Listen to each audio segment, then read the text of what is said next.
New year ആണ് 2025. New year റെസൊല്യൂഷൻ്റെയും ട്രാൻസ്ഫോർമേഷൻ്റെയും ഒക്കെ സമയമാണ്.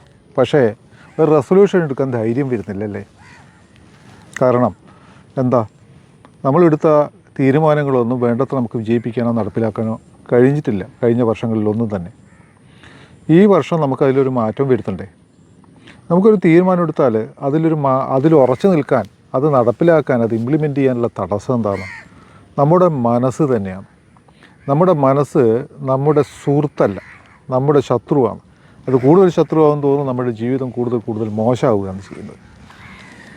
So be friend with your own mind എന്നുള്ളതാണ്.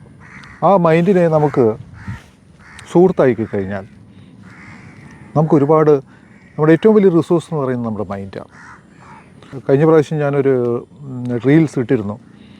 അതിൽ മെഡിറ്റേഷനാണ് ഏറ്റവും നല്ല ഒരു ടൂൾ എന്ന് ഞാൻ പറഞ്ഞിട്ടുണ്ട്. എന്ന് മാത്രമല്ല, എല്ലാ മെഡിറ്റേഷനും അല്ല, ട്രാൻസ്ഫോർമേറ്റീവ് എനർജി ഉപയോഗിച്ചുകൊണ്ടുള്ള മെഡിറ്റേഷൻ നമ്മൾ കണ്ടെത്തണമെന്ന് പറഞ്ഞിരുന്നു. അപ്പോൾ പലരും അതെന്താണ്, ഏത് മെഡിറ്റേഷനാണെന്നൊക്കെ എന്നോട് ചോദിച്ചുകൊണ്ടിരുന്നു.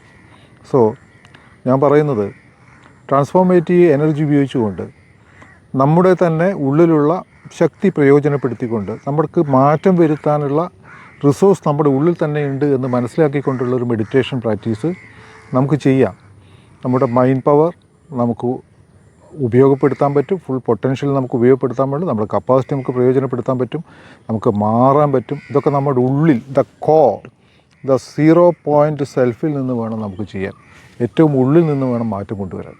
അപ്പോൾ അതിനുള്ള ഒരു താല്പര്യം നിങ്ങൾക്കുണ്ടെങ്കിൽ നിങ്ങൾക്ക് എന്നെ കോൺടാക്റ്റ് ചെയ്യാം, ഞങ്ങളുടെ ടീമിനെ കോൺടാക്റ്റ് ചെയ്യാം.